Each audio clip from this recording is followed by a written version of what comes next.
ఏది అయినా ట్రై చెయ్యి ఆచి చికెన్ మసాలా. ఆచి చికెన్ మసాలా.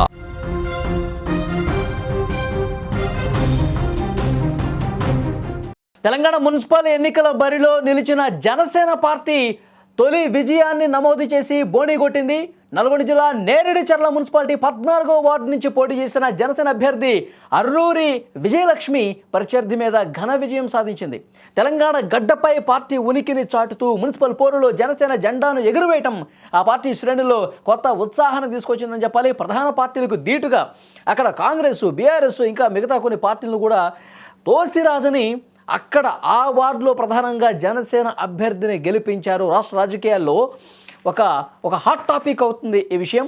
సో ఎందుకంటే మధ్యలో కూడా తెలుగుదేశం పార్టీ అభ్యర్థిని అక్కడ గెలిపించినటువంటి పరిస్థితుంది, ఇక్కడ జనసేన పార్టీ అభ్యర్థి గెలుపొందినటువంటి పరిస్థితుంది. సో మున్సిపల్ ఎన్నికల్లో ఒక కొత్త సమీకరణాలు కనిపిస్తున్నాయి, ఒక కొత్త మెరుపులు కనిపిస్తూ ఉన్నాయి. సో భవిష్యత్తులో ఆ పార్టీలు ఇక్కడ పోటీ చేయడానికి బలం పెంచుకోవటానికి ఉన్నటువంటి ఒక స్కోప్, ఒక సంకేతం అనేది కనిపిస్తూ ఉంది.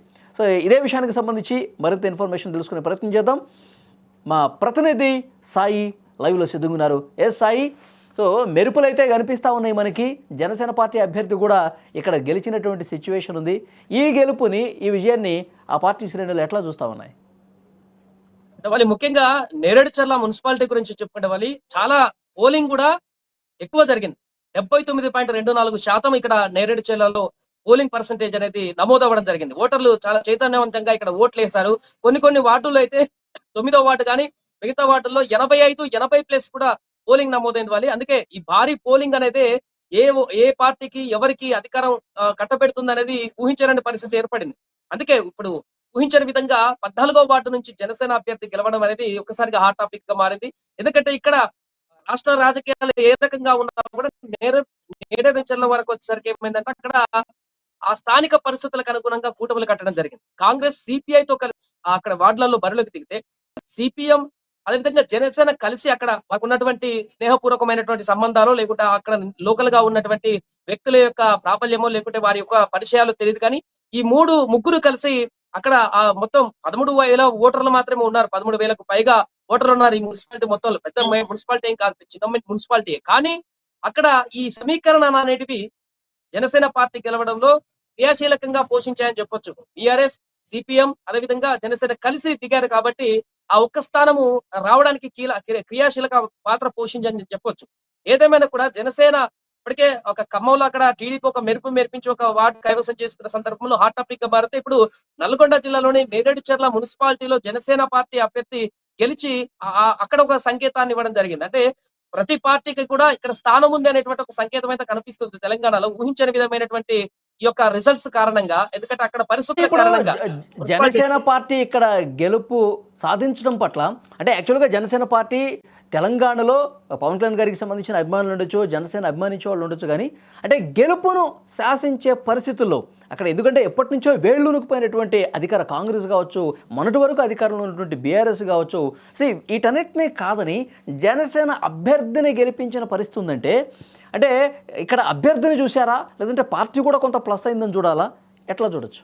అంటే ఖచ్చితంగా వాళ్ళు ఇక్కడ ఏమైందంటే మున్సిపాలిటీ దగ్గరకు వచ్చేసరికి ఏమైందంటే అభ్యర్థులను చూస్తారు చాలా తక్కువ మంది ఉంటారు. ప్రజలందరూ కూడా వారిని ఐడెంటిఫై చేయడానికి, అభ్యర్థులు కూడా ప్రజలందరినీ కూడా వారి యొక్క ప్రచారంలో భాగంగానే లేకుంటే మ్యానిపులేట్ చేయడానికో లేకుంటే వారిని ఒప్పించడానికి ఒక స్కోప్ ఉంటుంది. వేలలో ఓటర్లు ఉన్నప్పుడు అంతమందిని అభ్యర్థి నేరుగా వెళ్లి వారందరితో కలివిడిగా వాళ్ళందరినీ తన వైపు తిప్పుకునేటువంటి పరిస్థితి ఉన్నది. చిన్న మున్సిపాలిటీ వచ్చేసరికి ఎగ్జాంపుల్ గా మన గ్రామ పంచాయతీ ఎలక్షన్స్ చూస్తుంటాం. అక్కడ ఏమైతుంటే అభ్యర్థి అక్కడ స్థానిక పరిస్థితులను బట్టి ఓట్లు వేస్తుంటారు.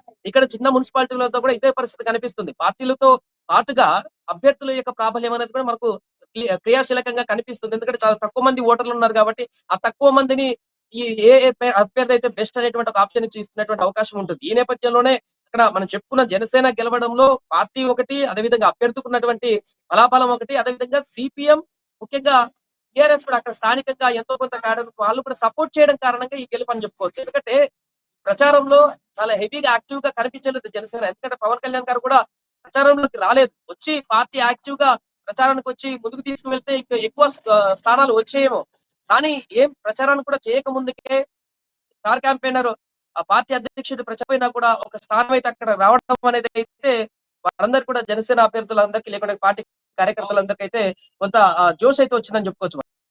Okay, thank you very much Sai. అది మొత్తానికైతే జనసేన పార్టీ గెలుపు సాధించడం పట్ల ఆ పార్టీ శ్రేణులు అయితే ఫుల్ జోష్లో అయితే ఉన్నారు. తెలంగాణలో భవిష్యత్తులో జనసేన పార్టీ ఇక వచ్చేటువంటి ఎన్నికల్లో పోటీ చేయడానికి ఒక బలమైనటువంటి సంకేతం పంపించింది. ప్రజల్లో ఆ మార్పు కనిపిస్తూ ఉందని చెప్పి ఆ క్యాడర్ అయితే చెప్పుకుంటా ఉన్నారు.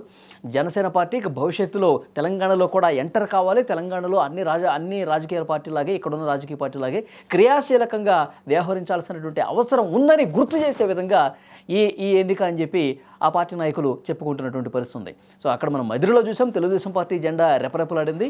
ఇక్కడ జనసేన పార్టీ జెండా కూడా రెపరెపలాడింది. యాక్చువల్గా ఈ ఎన్నిక జరగకముందు కూడా పవన్ కళ్యాణ్ కూటమి తరఫున ఇక్కడ బీజేపీ తరఫున ప్రచారానికి వస్తారని చెప్పి ప్రచారం జరిగినప్పుడు కూడా ఆయన రాలేదు.